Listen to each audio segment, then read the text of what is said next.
You got a haircut. All of All of them? them. Yeah. All of them got cut? You do? Our daughter-in-law. She I said, have to go see her. yeah, mine was it was so long that it could touch down past here. It isn't that long, but it's. I just combed it over My ears. and turned it around. So now it's. Toss it over your shoulder like a continental soldier. May 4th, they said they're supposed to be able to open up, but not the barber shops. Not in our county. Oh, Well, not in our county. Where they're at, yeah, they can. So In Lincoln? In Lincoln. They're still debating. Oh, they're still debating. we will be like migrating now to the other places. Yeah. Actually, talking. Scottsbluff is open after May 4th, so, but not our county, probably because of our street. Yeah, South Central Nebraska, thanks to Grand Island and Lexington. And that's all in the meat, you notice it's in the meat packing plant, that's where. We have they have all 12 because they're large. Yeah, there's several. So far, Eaton's, I don't think anybody, at least with this one, I don't think anybody has it. So, no. Somebody got it from Zimba Roofing. Well, the owner, Zimba Roofing. Several at Zimba Roofing got it. Probably the shingles. So you guys went to Lincoln then, or? Yeah. Oh. We had to go give them a title to a car. They sold their car because it was not fixable. And to buy a different one. So Oh, man. while we were there, Paul's like, Need a haircut. So I said, I need all my hair cut. Like Autumn was glad to, because she hasn't been able to cut hair at all, so. Okay.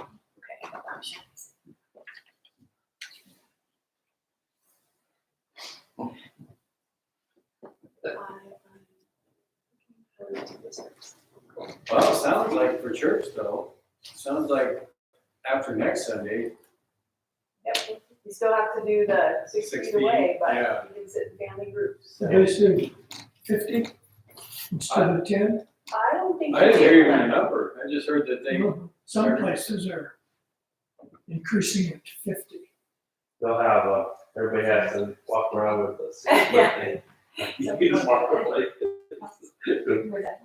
Oh, so you have to pass the communion though, so are those cups gonna be in They're in, but they're not gonna last that long. I mean, you can get a ton. well, We'll have you to know, figure out something else. What, there? Reminds me of one by one up there. yeah, kinda like the Catholic church, but but you have to be 6 feet apart. I Just don't think share it the would cup. still be okay doing what we had talked about, where you just, like the bread's individual. Actually, in Oshkosh, they put bread in one cup and juice in another, and they just don't put it back. And like, don't hand the tray to Smokey. That's the way they're doing 12th and Laird. Are they? They put the bread in one cup, put the other cup on top of it, That's a good idea. and put the juice in it, and then you take both cups. And then that way, nobody touches the bread except the individual who's partaking. Yeah, and then they would keep their cups, right, and then throw them away when they're done. Like, we would put them back in the thing, that's a good idea. And you really, the only thing I can see is like,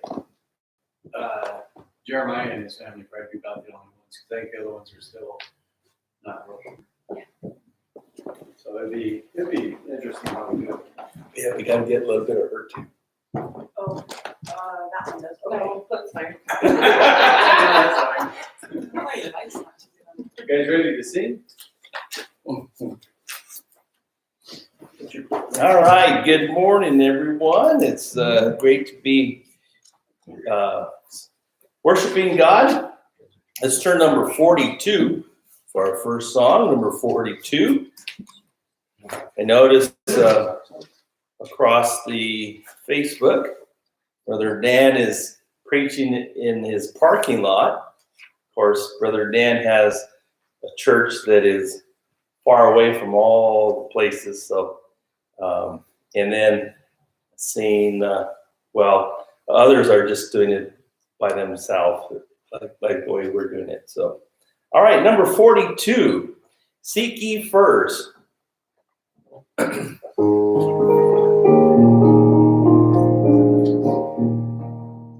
Seek ye first the kingdom of God and his righteousness, and all these things shall be added unto you. Hallelujah, hallelujah. Ask and it shall be given unto you. Seek and ye shall find. Knock and the door shall be opened unto you. Hallelujah, hallelujah. All right, number 202. Number 202. Amazing Grace. Amazing Grace. We'll sing 1, 2, 4, and 5. So we'll skip number 3. I'll probably end up singing it anyway, but we'll see.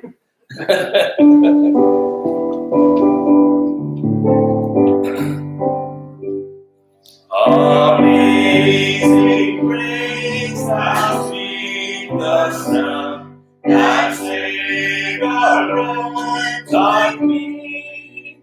I once was lost, but now I'm found. Was blind, but now I see. Was grace that taught my heart to fear, and grace my fear to relieve. The precious sin that breaks of me, the hour I first believed. Through many dangers, storms, and sins, I have already come. His grace hath brought me safe thus far, and grace will lead me home. When we've been there 10,000 years, bright shining as the sun, we know as days to leave God's ways, and when we first begun. All right. 563 will be our next song. 563, and we'll sing this one. It's Count Your Blessings. Now, a lot of times we go through life, and right now we don't have the same kind of blessings, but we still have blessings. And so it's kind of neat because we get to look, get to search for those blessings. And we're finding a lot of things. In fact, a lot of it has to do with our family. We get to look and spend more time with our family and get adjusted to being around our family more. And I remember when Terry and I, we had our children, and it was busy, busy, busy. And then the children grew up, and then it was just us. And then got to adjust yourself again to just us two. But now we just think about how so many families are getting together now in long periods of time because they can't go to work. So we give God praise for that. 563, Count Your Blessings. We'll sing all 4 verses of this. Okay. When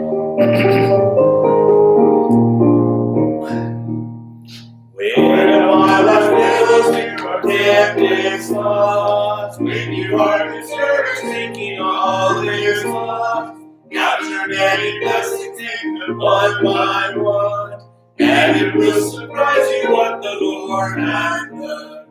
Count your blessings, take them one by one, count your blessings, see what God has done.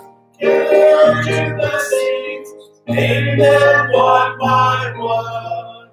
Count your many blessings, see what God has done.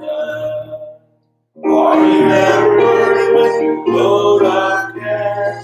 Does the cross you carry you are called to bear?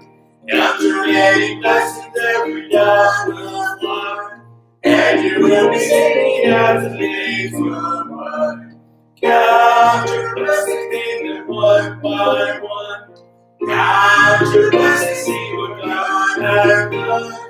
Count your blessings, name them one by one.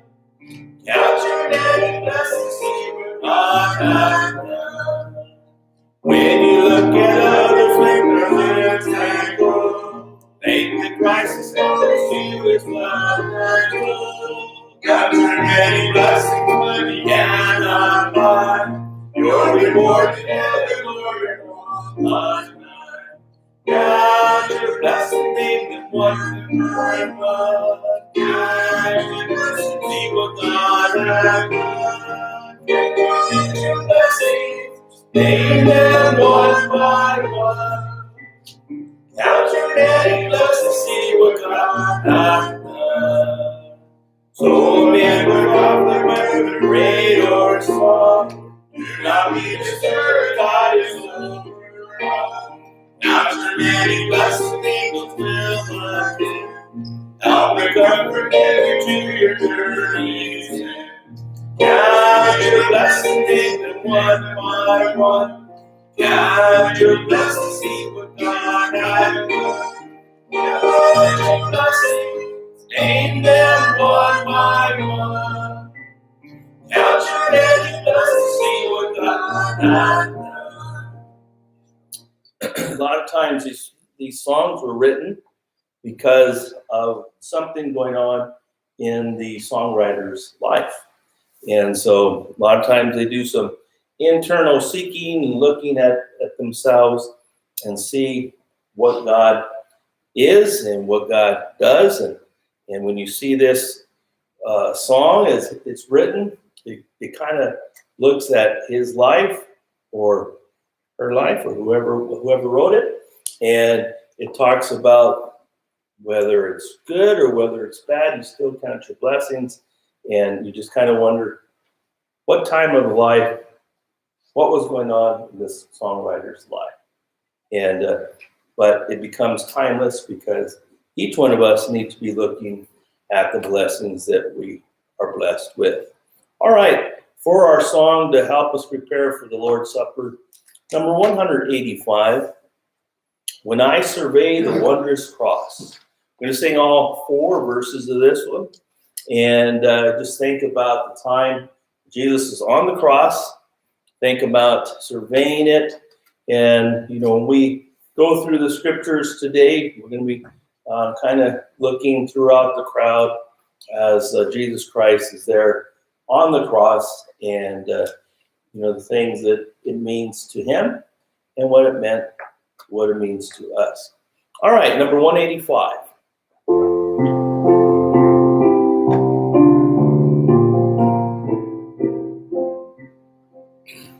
When I survey the wondrous cross on which the Prince of Glory died, my riches gain, I count but loss, and for contempt all my pride.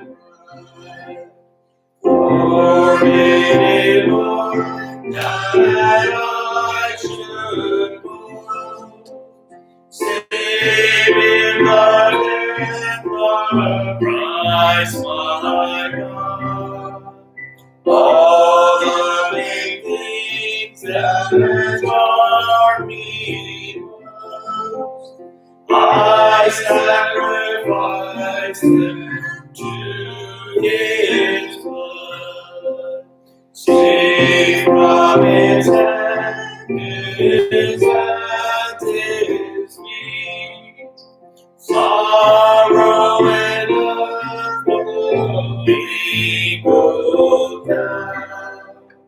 Here's such love and sorrow meet. Or thorns will blow soon, rich and we're all around a bitter mind. After a blessing, far too small. Of so amazing to be mine. Even my soul, my fire.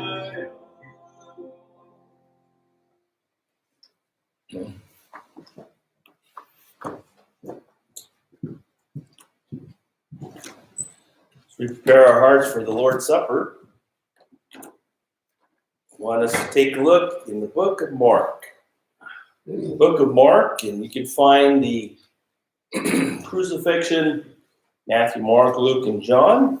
And today I'll choose to look at Mark chapter 15. When we look at this time of when Jesus was captured, and he was captured in a way, but he also surrendered. And he was taken away to be with Pilate. Verse 16, and it says there, the soldiers, they mocked him. And you just think about how Jesus had the triumphant entry into Jerusalem, in which people were getting palm leaves and laying them down, and he was walking amongst them, and people were just singing praises to him. To going to this part, which was the highest of high there on earth, and then to the lowest of low right here toward the end of his life. And it all happened it wasn't very many days after that triumphant entry. And I just think of that, how there's so many times that we have highs and we have lows. And the highs and the lows, we understand that God is always with us. Now, in this case here, we find, as Jesus says, my God, why hast thou forsaken me? It was a different kind of feeling then.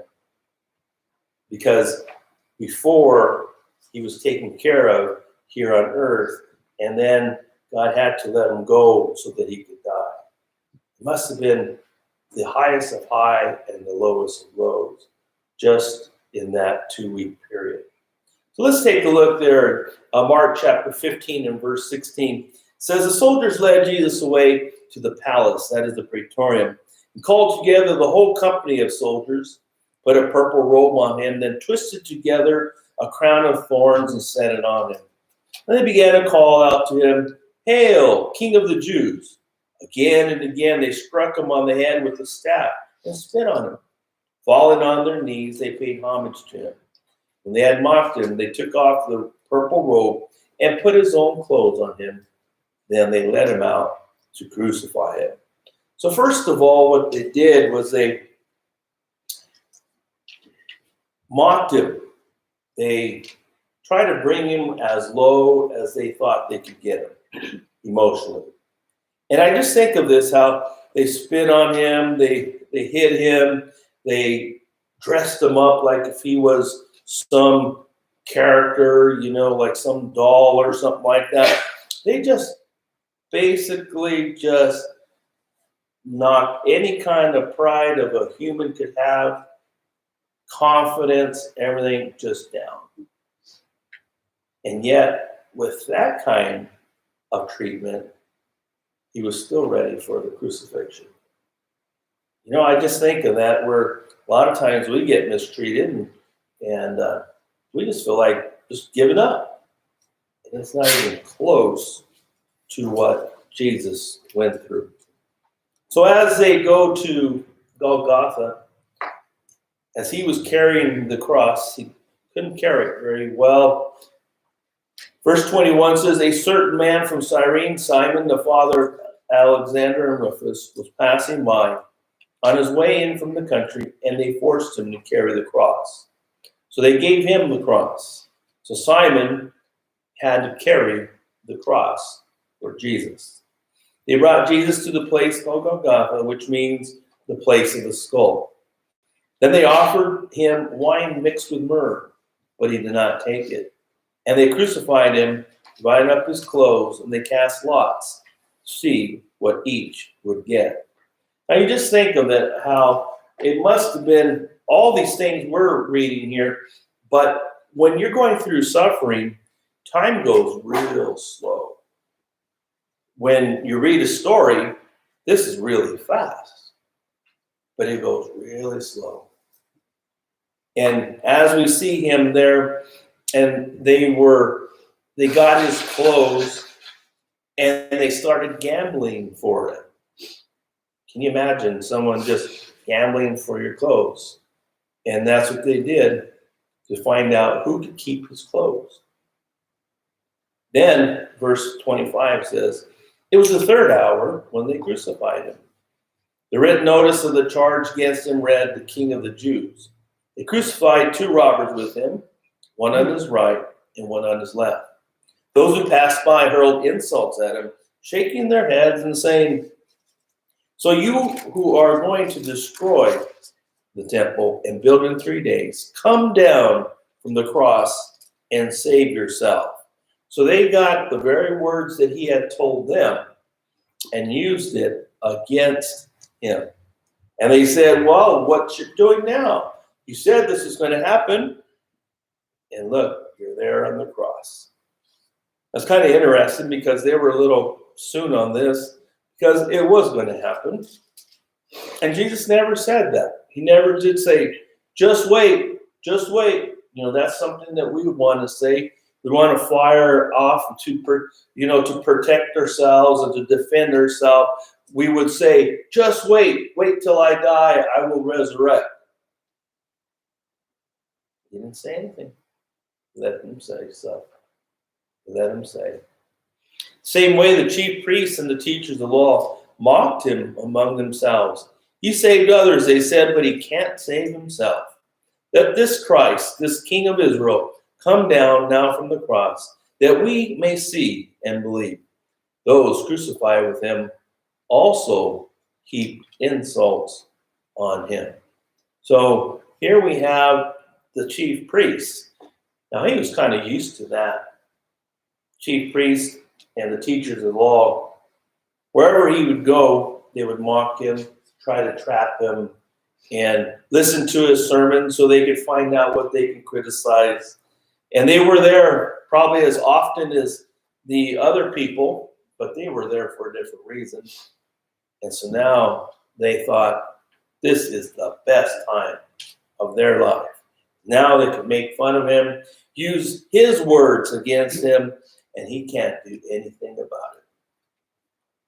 You know, I think, wow, how wicked that is. And to think that Jesus died for them too. In fact, in the book of Acts, it even says many priests became believers. You wonder if some of these very priests that said these terrible things remembered Jesus' behavior on the cross and later became Christians. And I just think of that, how that Jesus always thinks about the future. We need to think that also. What goes on today is temporary.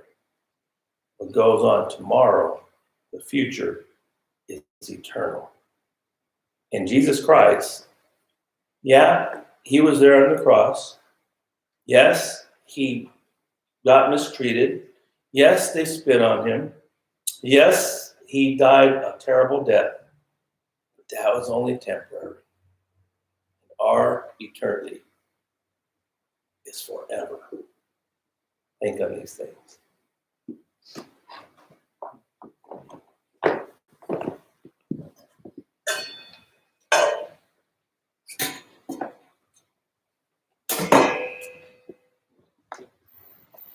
Dear Lord in heaven, I thank you, Lord, for the blessing it is to be here today, and those that are worshiping you across the world, and that you may bless them.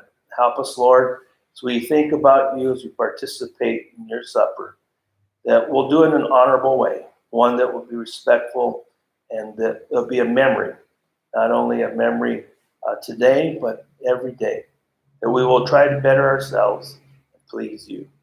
I ask, Lord, that you may bless the cup, which represents that precious blood, and the bread, which represents that beautiful body that was battered and beaten.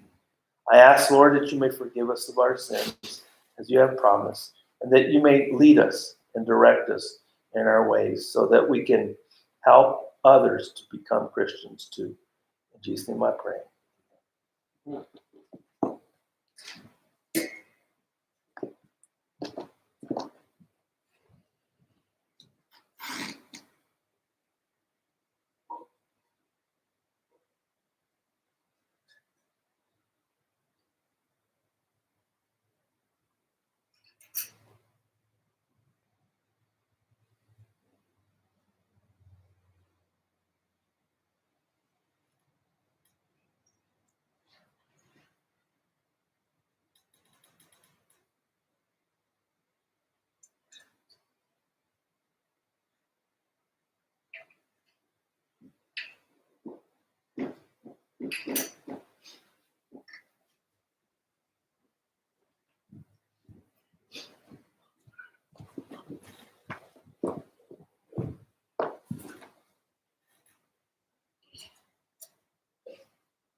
Would you lead us in prayer? Father in heaven, again, we thank you so much for this time that you've given us to come around your table and think about the great love and the sacrifice that you were willing to go through. Lord, even though it is very painful and very humiliating that you didn't pull away from this, but that you continue to do what you came on this earth to do. Lord, I pray that you'd help us to think about these things and never forget, and help us, God, to truly want to live our lives to bring glory and honor to you. I do pray that you be at Paul as he brings forth the message. Please give him clear words to speak. Please help each of us to have our hearts and our minds and our lives open to your word. Help us, Lord, to have a desire to make changes where we need to and to draw closer to you and one another. I pray these things in Jesus' name.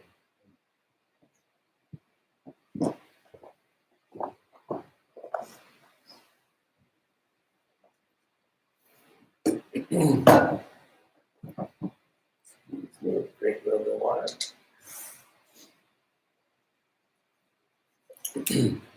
Okay, as far as announcements, we do have one birthday, and that is Flora Bell, and that's the 29th. So happy birthday to Flora, and she will be 39 plus times. So either whatever kind of math you want to do there, but we are happy that she's having a birthday. Also, we need to keep in prayer Brother Jerry Weller and Brother Brian, and also Brother Bill. Keep them in prayer, and then also keep each other in prayer as we go through these crazy times. All right, is there anything else that I need to make an announcement? Okay, all right.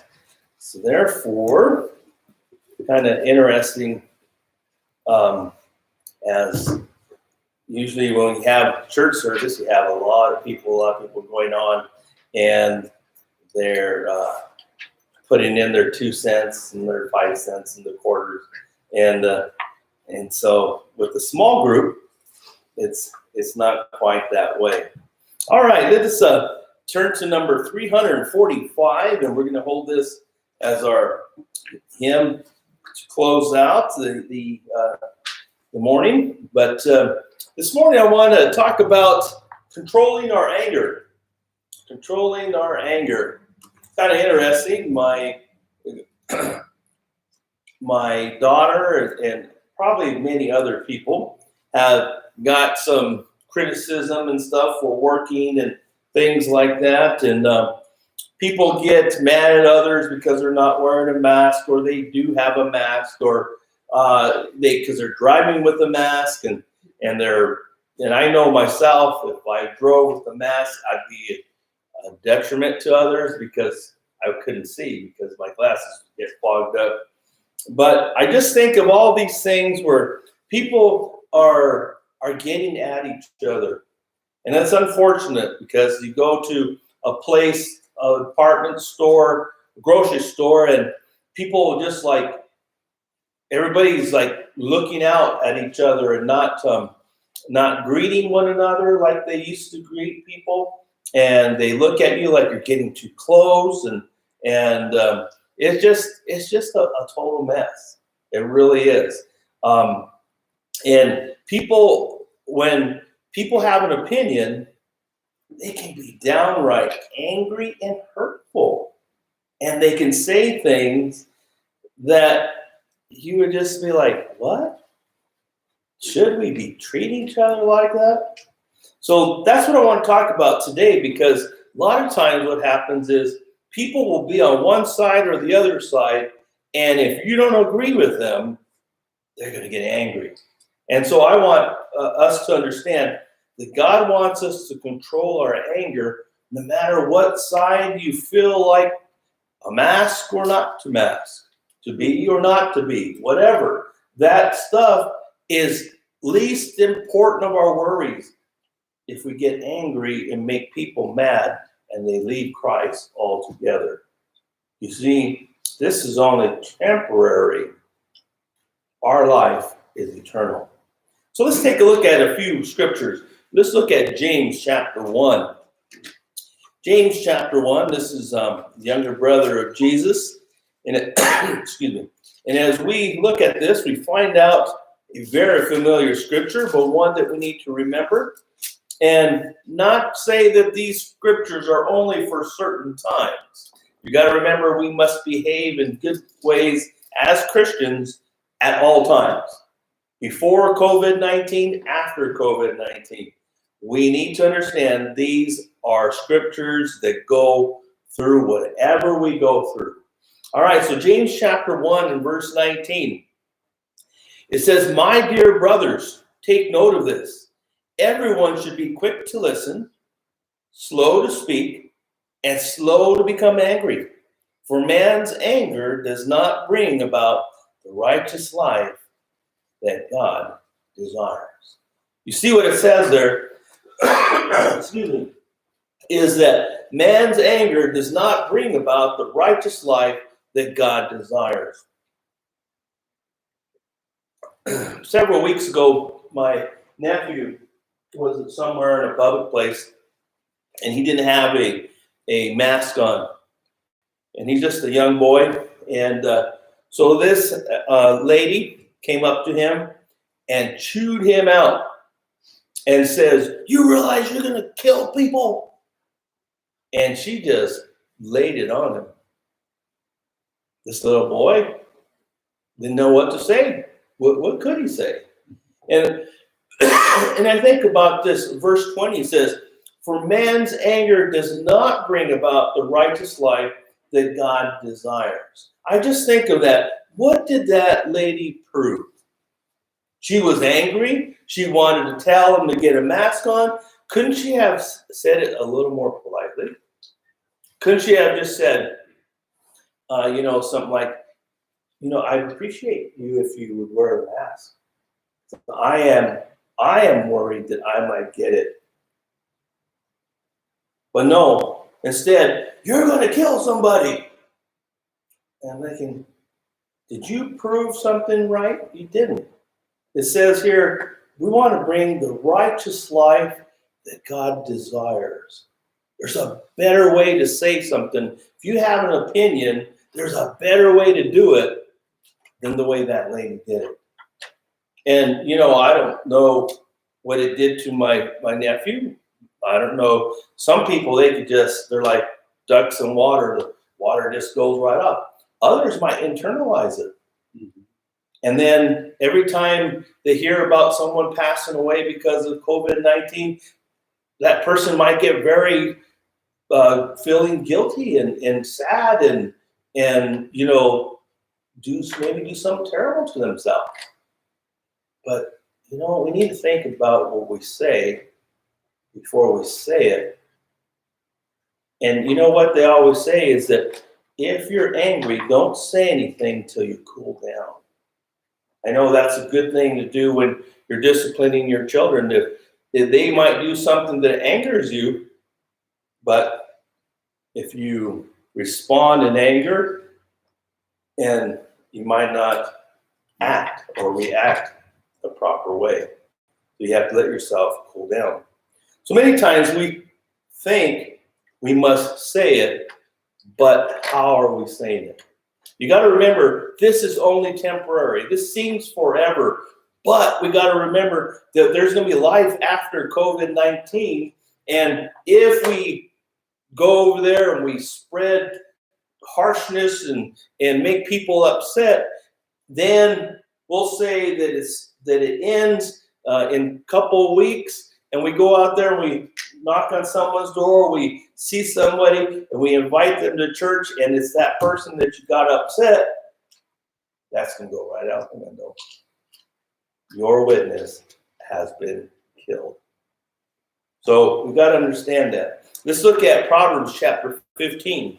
Proverbs chapter 15 in verse 1. Because sometimes what happens is people get angry and they act like, oh, they're so ignorant.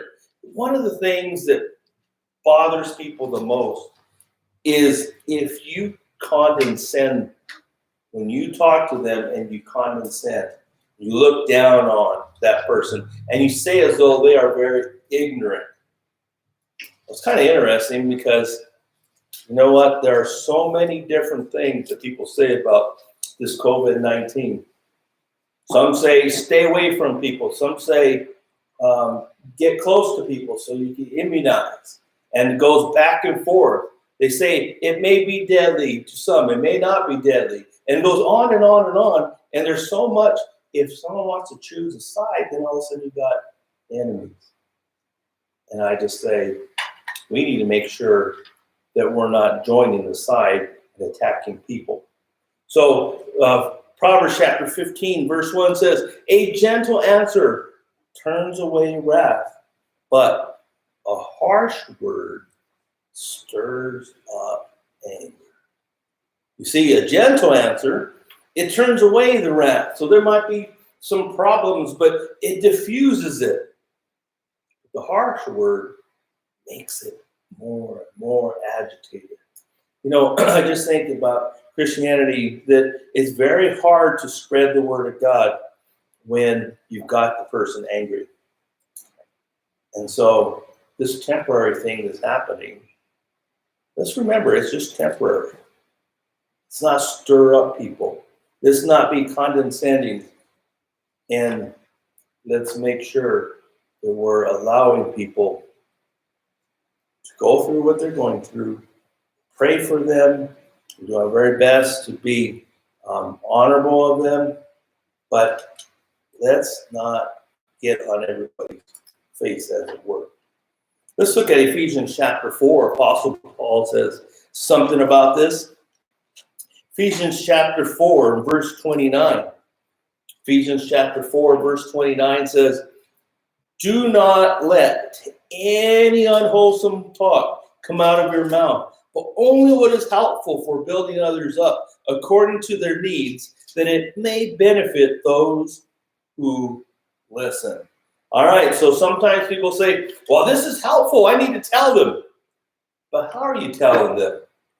Is what you're telling them the truth, but you're doing it in such a harsh way that it's not helpful to them?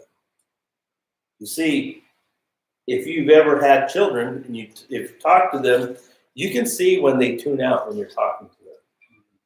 And all of a sudden, you're looking at them and you say, look at me. And they are looking at you.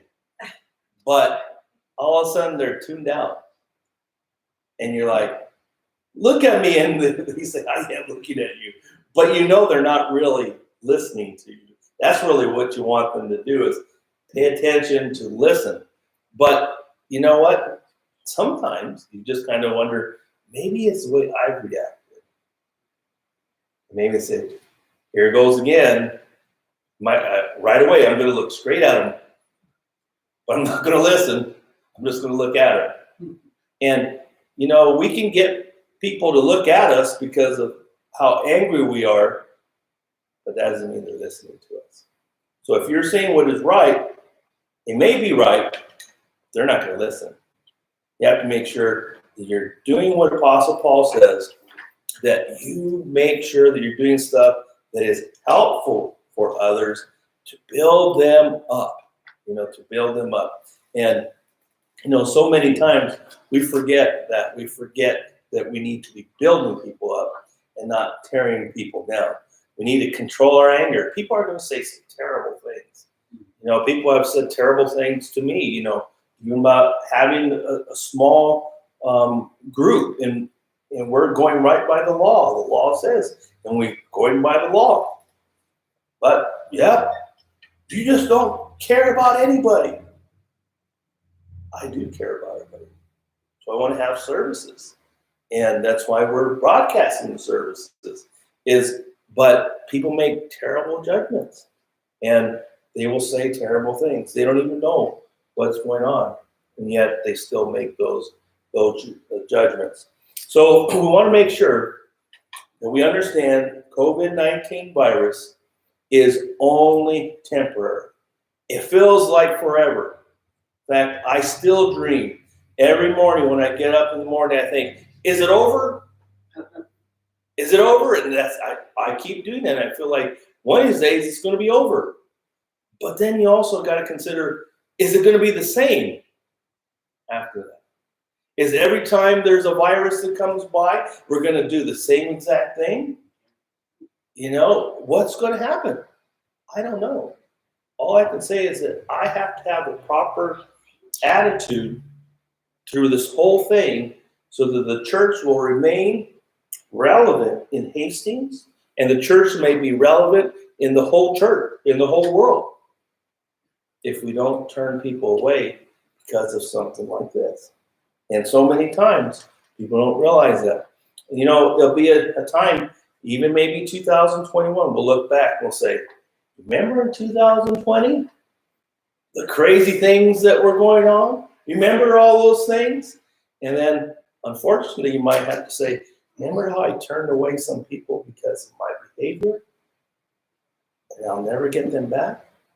So I want to make sure that we're keeping the doors open, as it were. Keeping it open so we're friendly to people. We're if we are angry because of the things they have said or the way they treat us, we don't lash out, but that we are controlling our anger. James chapter 1 and verse 20. James chapter 1 and verse 20. It's kind of interesting because in the New Testament, in Matthew, Mark, Luke, and John, where you have Jesus having his ministry. So he has a 3-year ministry.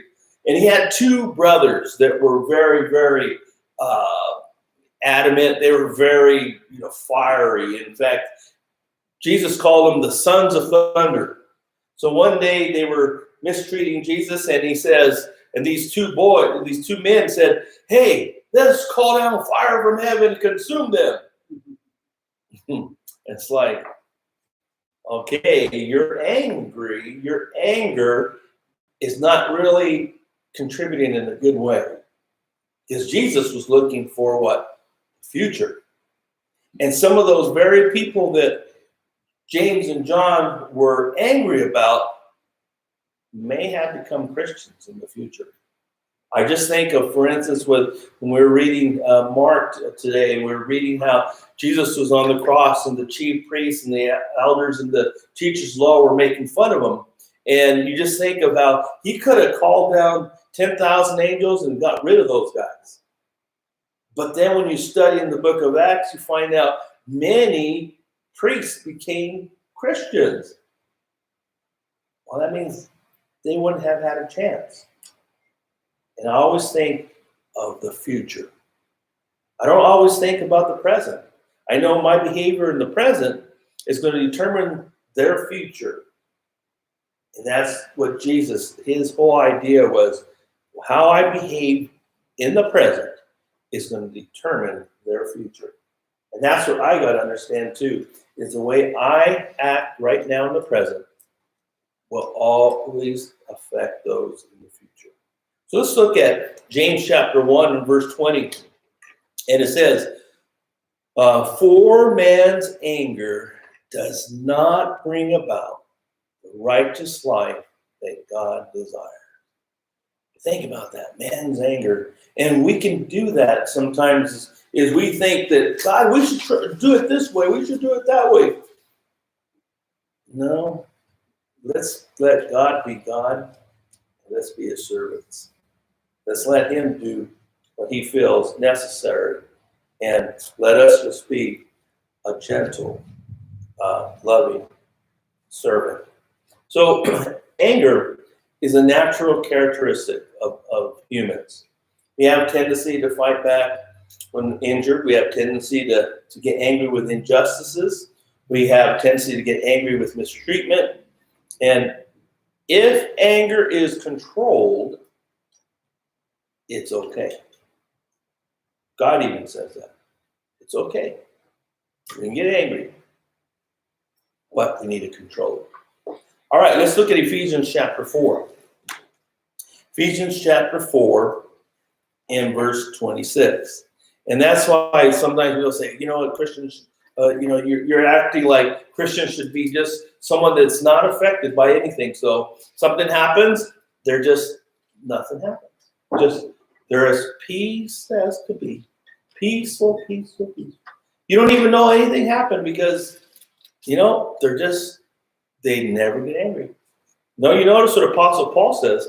Apostle Paul says there in Ephesians 4 and verse 26, in your anger, do not sin. Do not let the sun go down while you are still angry. And do not give the devil a foothold. Yesterday I was working on our vehicle, and so I was going to get the oil changed. So I decided, well, I'm going to go to my place where I usually go. So I drove down to Chris Car Wash and went over there, and car wash was open. And the young man says, "Oh, we're closed as far as changing oil and stuff." And so, we're not going to do it.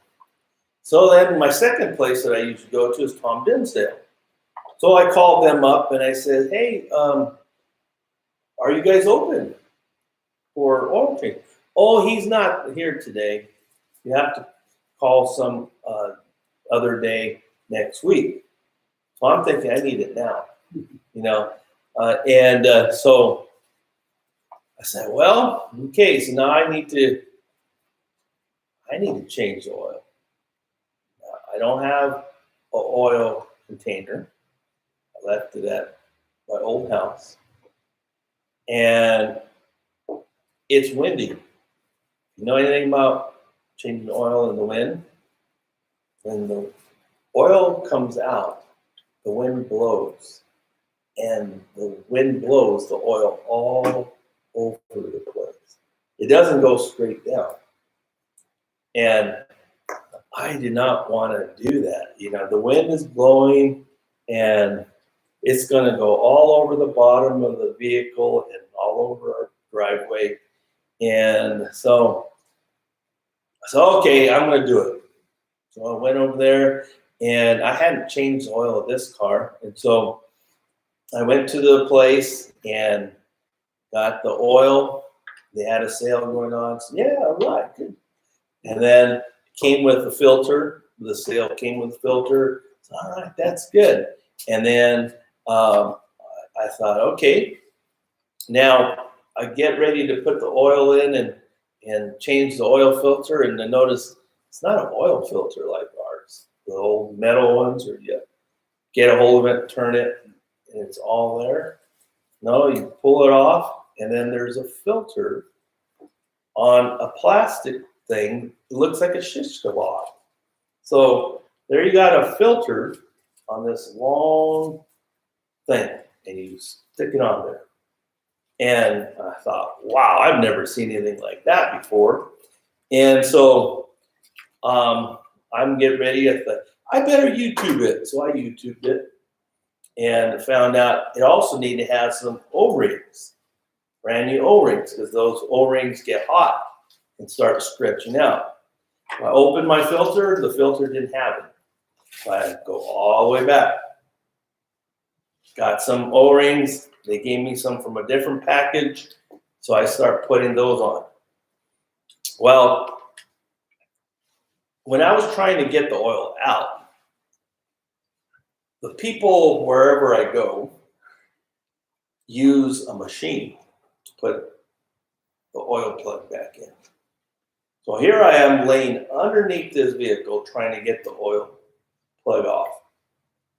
And you know how it works is that it has so much torque that you pull on it, and then when it lets loose, what happens? Your fingers go up and hit the bottom of the car. So that's exactly what happened, because they got a machine, they go, and it's done. No, you got knuckles when you're doing it by hand. So I pull it, bang, there goes my hand goes numb, but it was still throbbing. I don't know how that happens, but anyway, it didn't work, but it was hurting. And I thought, why did that person tighten it that tight? And I was just so mad and stuff. And I thought, this is not good. And then I thought there were two young boys that were helping us clean. And I thought, hey, this is an opportunity to be a good example. So I put on my Christian Superman outfit and just rubbed my arms. Didn't say anything else.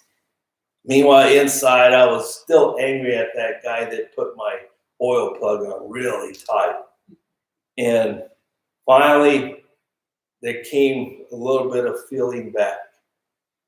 And felt better. Then I started thinking positive, and I said, you know what? I saved $60. $60 by doing my own oil. And I was so excited. I was so happy. I still was hurting. But you know what? Just controlling your anger helps out. Because I know those two young boys were thinking, because they heard it as, you know how you can hear someone when they go bang. And they were probably thinking, I wonder what kind of language he's going to be speaking. Nothing. I don't cuss. You got to control your anger. And, you know, I just thought, in your anger, do not sin. And then the second part is very important too. Do not let the sun go down while you're still angry. And do not give the devil a foothold. If we are angry, don't sin. When the sun goes down, God says, then that's when you turn it all the way off. So he gives us a chance. So if it's in the morning, you got a lot of chance to be angry. But don't sin. As soon as that sun goes down, he says, let it go. Forget it. It's a different story. Don't be thinking about it. So, you know, I just think about that as we go through this time, is that sometimes we get angry. Sometimes people are angry with you and stuff like that. It says, don't sin, and that every day is a new day. Because we want to make sure we're building for the future. Right now, it's only temporary. And you know, this is going to cause a lot of damage financially. And, you know, some people are going to get sick. It's going to take some time to climb out of this. But you know what? We need to keep our cool during this time. So we just think about our anger. There's different kinds of anger. Righteous indignation is where you get angry because something of injustice. a criminal goes, I just think of how the other day they allowed a prisoner to get out because they didn't want some of these prisoners to get sick. And he goes out and does a crime. Like, that made me angry. It's like, why did you let him out in the first place? He was there for a crime. He needs to pay that fine. It's not something that, just because you're in prison doesn't mean you have special rights. You lost your rights. And so you get this righteous indignation, but you got to be careful what you say and how you react. You want to make sure that you are not condescending, that you are trying to help out in any way you can. All right, let's take a look at Exodus chapter 32.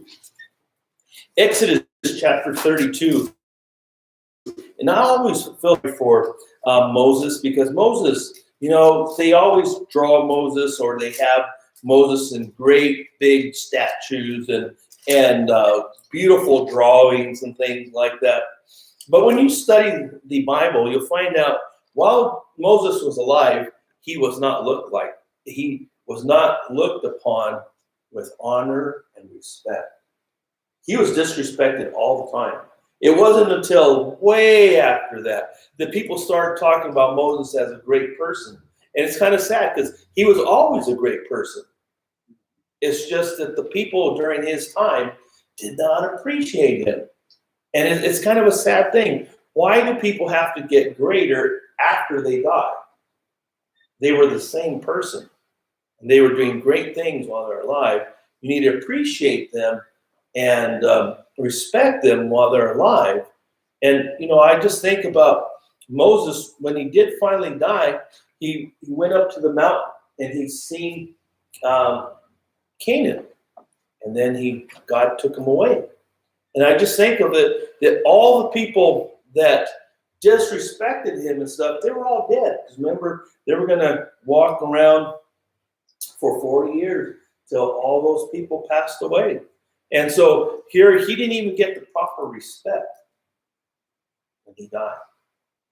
He got the proper respect from God, but from people, they didn't give him any respect. He didn't know where he stood among men. And so let's look at Exodus chapter 32 in verse 15. In fact, it'd be kind of weird if Moses came back. Moses came back and he looked at some of the paintings of him, all sitting there, and he was all great, big, and strong, and everything, and powerful looking. And then also look at the big sculptures that they do of him, and they say, "Well, wonder who that is," because he wouldn't think of that, because that's not the way he was treated. And I just think, let's see what happened in Exodus 32. Exodus 32 and verse 15. Verse 15 says, Moses turned and went down the mountain with the 2 tablets of the testimony in his hands.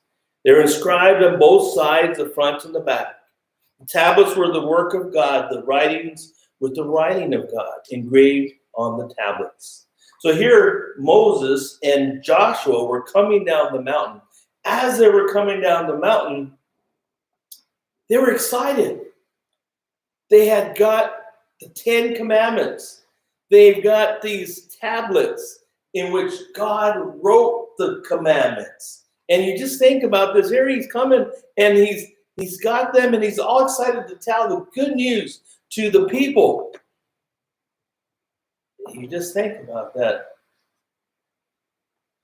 I just left them for a while.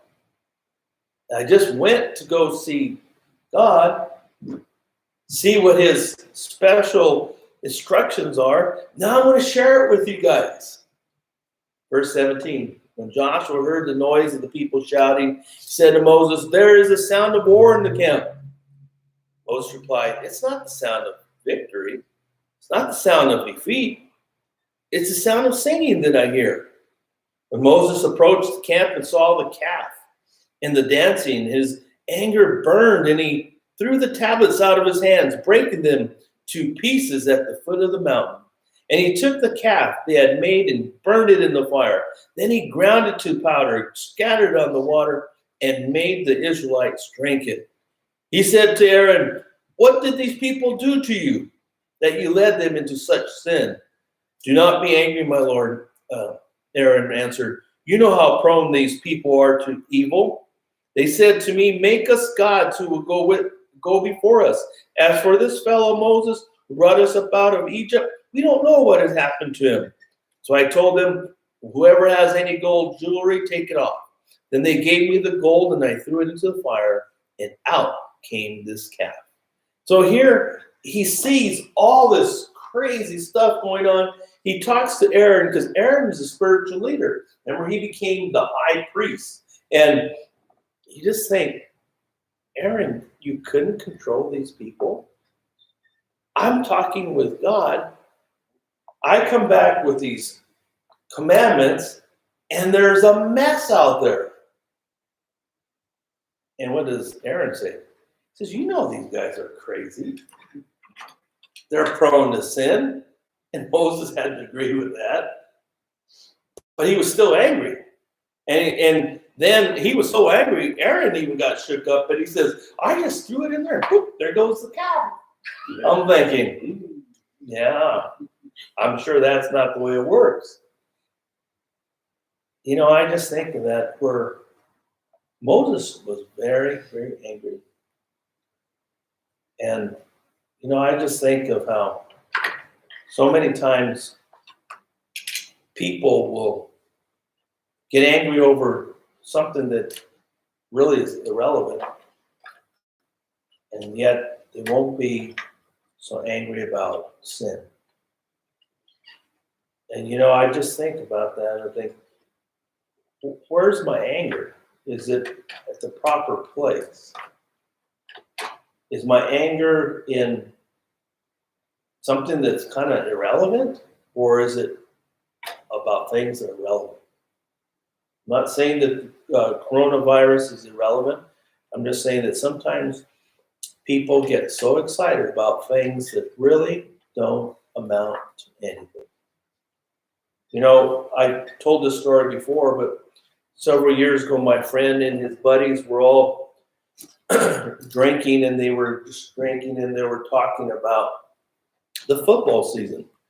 And whatever football season, I remember what it was. And so this guy is a very well-known man in the community, very cool, calm person. But he had some drinking under his belt. And so one of the guys just happened to tell him, you know, "Hey, your team or whatever didn't do so well, blah, blah, blah." Bang. You know, black eye. Now, it stopped there. The guy could have fought him back. The guy was bigger than him. The guy is strong, lifts weights. He didn't. He was just as shocked as, and all the other guys were just as shocked this guy would explode like that. But that guy felt so terrible because his friend that had the black eye was a public figure also. And they would ask him, "What happened to you?" And what could he say? You should see the other guy. The other guy don't have anything on him. But it really shook those guys up because they had anger, and it had nothing to do with anything. Who cares whose team wins? I mean, I hear people, I was like, it really doesn't matter. It's where people are going, heaven or hell, is what matters. Moses was upset because his people, the Israelites, had forsaken God in that small amount of time, 40 days. You just think about coronavirus. How long has this been? I hope that's not the magic number. I hope people are going to get stronger because of this, not weaker, stronger. So let us remember that we need to make sure that we, if we get angry, let's not act irresponsible. Remember, we're building for the future. The present is only temporary. We're building for the future. Let us turn in our hymn books to number 345. It's Blessed Assurance. Jesus is mine. Oh, what a foretaste of glory divine. And you know, I think of this, and I think of the assurance that we have, and I think of all that's going on right now. You know, we are assured that God's going to take care of us. We don't know what's going to happen. We don't know how long it's going to be. Assurance, Jesus is mine. Oh, what a foretaste of glory divine. Heir of salvation, purchase of God, born of His Spirit, washed in His blood. This is my story, this is my song, praising my Savior all the day long. This is my story, this is my song, praising my Savior all the day long. Verse 3. Perfect submission, all is at rest. I am my Savior, and happy and blessed. Watching and waiting, looking upon, filled with His goodness, lost in His love. This is my story, this is my song, praising my Savior all the day long. This is my story, this is my song, praising my Savior all the day long. Thank you for your fine attention. I'd like to ask Gary to dismiss us. Father in heaven, we're thankful for the assurance that we have that even in times of stress and struggle, that you are in control and we can lean on you and we can trust in you and know that you will see us through. Pray that we would take this message to heart in each of our lives and know that we need to control our anger. Whenever things happen that upset us and that cause us to become distressed, that we need to still maintain control and conduct ourselves in a way that would please you and would honor you and be an example before others in our times when we do have just reason to be angry with something that has happened or done. Pray that you would guide and direct in our lives as we go our separate ways from here, that you would keep us in your care, be with us through this coming week and help us to live our lives in a way that would be an example to those who are around us, and that we would be able to serve you and please you in all that we do and say.